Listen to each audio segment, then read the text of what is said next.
Jaycee Lee Dugard was 11 years old when she was kidnapped. Imagine this. You are 11 years old. It's a regular Tuesday morning. You are walking to your school bus stop, just a few meters from your front door, and within seconds, your entire life is ripped away from you. No warning, no chance to run, just darkness. Now imagine that 18 years pass. 18 years of the world searching for you. 18 years of your mother refusing to give up hope. And 18 years of you, trapped, hidden, forgotten by a system that was supposed to protect everyone, including you. This is not a story about a kidnapping. You already know the facts of what happened to Jaycee Lee Dugard. This is a story about something far more extraordinary. The human mind's incredible, almost unbelievable ability to survive, to hold on, to find meaning inside a nightmare. Today, we are going to go deeper than the headlines. We are going to explore the psychology behind Jaycee's survival. The 3 mental mechanisms that kept her alive. The one symbol that became her lifeline. And how the moment she became a mother completely transformed her will to endure. Because understanding how Jaycee survived is not just her story. It is a lesson for every single one of us about the resilience hidden inside the human spirit. On June 10th, 1991, 11-year-old Jaycee Lee Dugard walked up the hill in front of her home in Myers, California, heading to her school bus stop. It was a morning like any other, except her stepfather, Carl, watched in helpless horror from a distance as a gray sedan slowed down beside her. Before anyone could react, a man reached out of the car window, shocked her with a stun gun, and dragged her inside. The car sped away. Jaycee was gone. The man behind the wheel was Philip Garrido, a convicted sex offender who had previously served time for kidnapping and rape. He was on federal parole at the time of Jaycee's abduction, meaning a parole officer was legally required to monitor his behavior and his home. His wife, Nancy Garrido, sat in the passenger seat and held Jaycee down on the floor as they drove 150 miles south to Antioch, California. At their home, Garrido had constructed a hidden compound in the backyard, a collection of sheds, tents, and soundproofed rooms completely concealed from the street. This is where Jaycee would spend the next 18 years of her life. She was never allowed outside beyond those walls. She was cut off from the outside world, from her family, and, as we will soon explore, even from her own identity. What makes this case uniquely horrifying is not just the crime itself, but the catastrophic failure of the system surrounding it. Parole officers visited Garrido's home over 60 times across 18 years. Not once did they look beyond the front rooms of the house. Not once did they venture into the backyard where a young woman and eventually her 2 daughters were living in captivity. The system that was meant to catch predators like Garrido looked directly at the situation and saw nothing. So how does a person survive something like this? How does an 11-year-old girl, with no resources, no allies, and no way out, hold herself together for nearly 2 decades? The answer lies in understanding 3 specific psychological mechanisms that the human brain activates under extreme and prolonged trauma. These are not weaknesses. They are survival tools, and Jaycee's story is a masterclass in all 3. The first mechanism is what psychologists call learned helplessness, a concept developed by Dr. Martin Seligman in the 1960s. In his research, Seligman found that when a living being is repeatedly exposed to painful or uncontrollable situations with no escape, the brain eventually stops trying to find a way out. Not because the person gives up emotionally, but because the mind recalibrates its understanding of what is possible. This is a protective mechanism. It stops the individual from exhausting themselves in futile attempts at escape and redirects that energy toward day-to-day survival. Garrido understood, perhaps instinctively, how to trigger this state. From the very first night, he stripped Jaycee of her identity. He renamed her. She was no longer Jaycee Lee Dugard. She was to be called Alyssa. This act of renaming is far more psychologically devastating than it might appear on the surface. Your name is the most fundamental anchor of your sense of self. When that anchor is removed, when you are forced to respond to a stranger's name day after day, year after year, the boundary between who you were and who you are being forced to become begins to blur. Garrido was not just controlling her body, he was systematically dismantling her identity. The second mechanism is dissociation. When the brain is exposed to trauma that it cannot process or escape, it creates a kind of internal distance between the conscious self and the painful experience. Jaycee described feeling numb almost immediately after her abduction, a tingling in her body, a sense of unreality, as though what was happening could not possibly be real. This is not a malfunction. This is the brain doing exactly what it is designed to do under impossible circumstances. Dissociation allows a person to continue functioning, to eat, to sleep, to breathe, even when the emotional weight of their reality would otherwise be completely paralyzing. Many survivors of prolonged captivity describe this phenomenon. The mind creates a kind of separation, a walled-off inner space where the true self can remain untouched, even as the outer self endures unspeakable things. For Jaycee, this internal sanctuary became essential. It was the part of her that remembered who she really was, even when everything around her insisted otherwise. The third mechanism is perhaps the most fascinating and the most human. Psychologists call it cognitive anchoring, and it refers to the way the brain latches onto small, concrete details as a way of maintaining a sense of control, hope, and continuity when the larger environment is entirely chaotic. For people in captivity, these micro-freedoms, tiny moments of agency or beauty, become disproportionately powerful. For Jaycee, one of these anchors was a towel. In the shed where she was held, there was a window above her bed.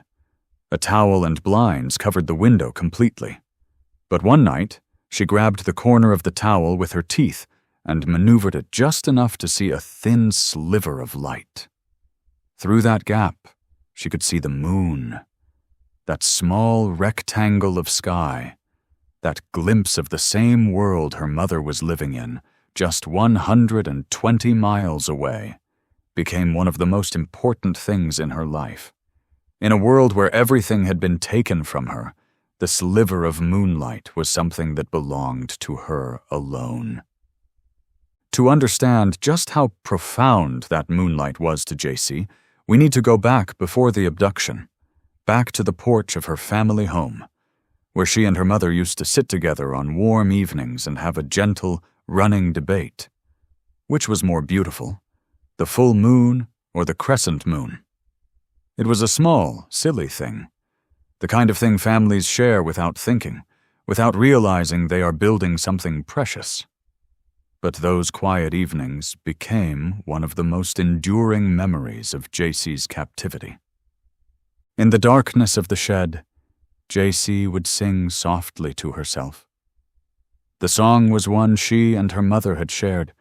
I see the moon, and the moon sees me. God bless the moon, and God bless me. Over and over, in the silence, she sang those words. And every time she looked up through that gap in the towel and saw the moon hanging in the night sky, she felt, however faintly, connected to her mother. Not just in memory, but in something almost spiritual. The same moon that looked down on her was looking down on her mother too, somewhere across the distance. What Jaycee could not have known was that her mother was doing the same thing. On the night of August 24th, 2009, the night before Jaycee's rescue, her mother stepped outside after a long and exhausting shift at work. She looked up at the sky and said out loud to no one and everyone, "Okay, Jace, where are you?" The moon was bright and beautiful. And 120 miles away, for the first time in years, Jaycee also looked up at the moon. She described it in her memoir as something that happened almost involuntarily, as though something pulled her gaze upward that night. This is what psychologists studying trauma and captivity have found again and again. Shared symbols, objects, songs, rituals that connect a person to their loved ones serve as a profound anchor for sanity and identity. They are a thread that runs from the imprisoned self back to the person who existed before. For Jaycee, the moon was that thread. It was the one thing Garrido could not take from her because it existed beyond his walls. Alongside the moon, Jaycee also kept a journal. Writing became another anchor, a way of asserting that her inner life existed, that her thoughts and feelings were real and valid, even in a world designed to deny them. But she was careful. One day, she wrote her real name, her true name, Jaycee, and immediately tore the page out when she realized Garrido might see it. She later recalled that the moment of tearing out that page was the last time she remembered crying openly. It was a moment of profound grief, and also, in a strange way, an act of protection. She was guarding the last private thing she had left. If the moon was Jaycee's emotional anchor, then motherhood became her reason to endure. And the story of how she became a mother, and what that transformation meant for her survival, is one of the most powerful and heartbreaking parts of her entire story. Jaycee was 14 years old when she became pregnant for the first time. She had no medical care, no support, no preparation. When she went into labor, she was alone in the shed, twisting and turning on the floor, trying to find a position that eased the pain, with no one to help her and no way to call for help. The labor lasted through the night. It was, by any measure, a terrifying and traumatic experience. And then, her daughter was born. And something shifted inside Jaycee that would never shift back. In her memoir, Jaycee described looking at her newborn daughter and feeling for the first time since her abduction that she was not alone. "I had somebody," she wrote, "and I knew I could never let anything happen to her." That sentence carries an enormous amount of psychological weight. In the moment Jaycee held her daughter, her purpose changed. She was no longer just surviving for herself, or even for the distant hope of seeing her mother again. She was surviving to protect someone who needed her. And that shift from passive endurance to active, purposeful protection is one of the most powerful drivers of human resilience known to psychology. 3 years later, she gave birth to a second daughter, and now she had 2 children to protect, to raise, to keep safe within those walls. She became their teacher, their comfort, their constant. She ensured they felt loved, truly, genuinely loved, even inside captivity. This was not a small thing. This required an enormous, daily act of emotional will to give warmth and security to her children while processing her own ongoing trauma. What is extraordinary, and what speaks directly to the depth of Jaycee's character, is how her daughters turned out. When they were finally freed in 2009, both girls had never been to school, had never seen the outside world. And yet they were described by those who met them as resilient, loving, and emotionally intelligent. Today, both daughters are attending college. They are, by all accounts, building full and meaningful lives. And that is, in no small part, because their mother decided, in a shed, alone, in the middle of the night, that she would not let captivity define who her children became. By 2009, Philip Garrido's delusions had grown increasingly unmanageable. He believed he had a divine mission and that he was receiving messages from God. He decided, inexplicably, to bring his daughters, Jaycee's daughters, to the University of California, Berkeley campus to request permission to hold a religious event. A campus police officer, Lisa Campbell, noticed the two young girls standing silently beside Garrido while he spoke animatedly. Something felt deeply wrong. The girls were unnervingly still. They did not respond normally. Campbell quietly alerted a colleague, and together they ran a background check on Garrido. The results stopped them cold. He was a registered sex offender with a violent history, currently on parole. The family was separated and questioned. A frightened Jaycee, trained by years of conditioning to protect Garrido's story, gave her name as Alyssa and stuck to the cover story she had been given. But then a detective asked her the right question, asked for her name again, gently, persistently. And something inside Jaycee shifted. She asked for a piece of paper. She wrote down her name for the first time in 18 years, Jaycee Lee Dugard. She later described it as feeling like breaking an evil spell. In that moment, she felt free. Police officers told her she could call her mother. She could barely process the words. "I can see my mom." Within hours, her mother received the call she had never stopped waiting for. She rushed to her daughter. She later described walking through the door, taking a breath, and seeing Jaycee standing there, and knowing instantly that it was her. They held each other and wept. Jaycee said, "I felt so safe and whole again." In the years since her rescue, Jaycee has done something remarkable. She took the worst experience imaginable and built something meaningful from it. She wrote her memoir, A Stolen Life, to share her story on her own terms. She founded the Jake Foundation, an organization dedicated to supporting families affected by abduction and helping survivors of trauma rebuild their lives. She did not disappear into silence. She chose, deliberately, courageously, to transform her suffering into purpose. Jaycee Lee Dugard spent 18 years inside a nightmare that no person should ever have to endure.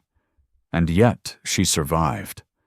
Not just physically, but as a complete human being, as a mother, as a daughter, as a woman with purpose, with love, and with the extraordinary courage to keep going even when every external signal said there was no point. Her story teaches us 3 things that are worth carrying with us long after this video ends. First, the mind has resources we cannot fully imagine until they are called upon. Second, even in the darkest places, the smallest anchors, a sliver of moonlight, a song, a child's face, can be enough.